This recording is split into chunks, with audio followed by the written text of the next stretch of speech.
Trois leçons de la vie que la Bible nous enseigne. Genèse, son chapitre 1er, verset 1 au verset 3. Le verset 1 nous dit: au commencement, Dieu créa les cieux et la terre. Le verset 2.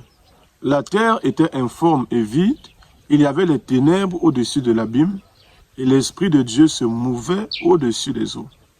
Le verset 3. Puis Dieu dit: que la lumière soit, et la lumière fut. La première leçon est la suivante. Au commencement, Dieu créa. J'aimerais te dire ce matin que le commencement de toute chose, ce n'est pas ta vie. Le commencement de toute chose, c'est Dieu. Dieu a créé toute chose. Alors, ne t'en va jamais devant Dieu en pensant qu'il a le devoir de veiller à ce que ta vie soit bonne, soit agréable, de manière à ce que tu te réjouisses sur la terre. Dieu est préoccupé par ce qui l'intéresse, la création tout entière, parce que c'est lui qui l'a créée. Alors, aller devant Dieu en pensant uniquement à toi est égoïste. Et comme tout bon père, tu ne peux pas t'en aller devant ton père, plaider uniquement ta cause, et il sera content parce que tu as oublié tes frères derrière toi. Donc, ce qu'il faut faire, c'est quoi? Ce qu'il faut faire, c'est de plus en plus t'intéresser à ce qui intéresse Dieu. En t'intéressant à ce qui intéresse Dieu, alors à coup sûr, tu pourras tenir le cœur de Dieu. Mais rappelle-toi de ceci. Au commencement, ce n'était pas ton mariage. Au commencement, ce n'était pas ton travail. Au commencement, ce n'était pas ton foyer, ni tes enfants, ni tes affaires, ni tes relations. Au commencement, c'était Dieu. C'est Dieu qui a tout créé. Et si la Bible commence en précisant au commencement, Dieu créa, c'est parce que dans le cœur de l'homme, beaucoup de choses passent par là. Et Dieu a voulu rappeler à l'homme que souviens-toi, quand tu seras frustré, ne viens jamais devant ma face pour commencer à me montrer comment tu mérites de bonheur. Parce que je n'ai pas commencé avec toi. J'ai commencé avec moi-même. La deuxième leçon, la Bible nous dit que quand Dieu a fini de créer, juste au verset 2, la terre était informe et vide. Il y avait des ténèbres au-dessus de la surface des eaux et l'Esprit de Dieu se mouvait. Donc, ça veut dire que peu importe l'état de ta vie peut être chaotique. Tu peux passer par les épreuves. Il y a des situations qui peuvent arriver. Tout à coup, les ténèbres peuvent venir de nulle part. La question que tu dois te poser, ce n'est pas de savoir si Dieu t'a abandonné, mais c'est de savoir si Dieu est toujours présent. Est-ce que Dieu reste ta priorité? Est-ce que ta vie reste dans l'ordre? Est-ce que tu ne t'es pas compromis parce que les situations sont devenues de plus en plus compliquées?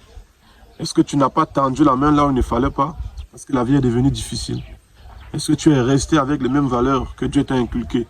Est-ce que tu as gardé les mêmes principes que tu as appris auprès de Dieu? C'est ça qui est plus intéressant. Parce que Dieu lui-même, après avoir créé, les ténèbres tout à coup se sont levées. Les ténèbres venaient d'où? On ne sait pas. C'est la même question dont tu te poses dans ta vie. D'où viennent ces ténèbres? Peut-être tu ne sais pas. Et ce n'est pas un problème. Le problème en soi n'est pas qu'il y ait les ténèbres. Le problème, c'est que dans ces ténèbres, Dieu ne soit plus ta priorité. Et juste une parenthèse, l'histoire de deux hommes en prison. Et pendant qu'ils sont en prison, ils ont commencé à louer Dieu. Ils n'ont pas dit à Dieu pourquoi nous sommes en prison, qu'est-ce qu'on a fait pour être en prison. Non, ils ont juste commencé à louer Dieu. Et qu'est-ce qu'ils ont fait? Ils ont simplement invité Dieu à arriver dans leur situation. Et Dieu étant inconfortable de ce qui rend l'homme inconfortable, quand il arrive dans ta vie, tout ce qui est inconfortable ne peut que disparaître. Et la Bible nous explique que quand Dieu est arrivé dans cette cellule-là, au lieu de libérer uniquement ces deux hommes, il a libéré complètement tous les prisonniers. D'ailleurs même, il a complètement effondré les fondements de la prison. À quel point Dieu était en rage, en colère pour dire, mais qu'est-ce que vous faites en prison? Comment vous faites en prison? Comment vous faites pour être en prison? Donc ne te préoccupe pas trop de sortir d'abord du problème. Préoccupe-toi du fait que Dieu soit présent dans ce problème. Parce que quelquefois, Dieu veut vivre la réalité du bout de doigt. Et quand il a vécu, il va la changer à coup sûr. Donc que Dieu reste ta priorité, malgré les temps difficiles que tu passes. La troisième leçon, la Bible nous dit, puis Dieu dit que la lumière soit et la lumière fut. C'est une leçon qui nous apprend que nous devons garder notre langue pour construire et non pour détruire. Peu importe ce que nous voyons, ne confessons jamais la réalité. Ne confessons jamais l'épreuve. Peu importe que tu passes dans par les moments difficiles, les moments de pauvreté, ne conjugue pas ton futur en pauvreté. Ne te vois pas comme étant pauvre. Je prends juste ce cas-là, mais peu importe ce cas, peu importe si c'est le cas de la maladie, ne te conjugue pas comme étant propriétaire de la maladie, comme si cette maladie avait fait demeure chez toi, non. Conjugue ta vie comme étant guéri. Vois-toi comme étant guéri. Parce que c'est comme ça que Dieu a réagi. Dieu n'a pas commencé à poser des questions. Pourquoi est-ce que les ténèbres sont arrivées? Non. Dieu a constaté, il a dit, bon, je dois mettre de l'ordre. Et il a parlé. Et la Bible dit que ta langue a le pouvoir de construire. Et ta langue a également le pouvoir de détruire. Donc, quand tu constates que les choses sont mauvaises, ne t'aligne pas sur la réalité. Parce qu'en fait, la réalité n'est pas la vérité. Je vais expliquer ça dans une autre vidéo, mais la réalité, elle peut changer à tout moment.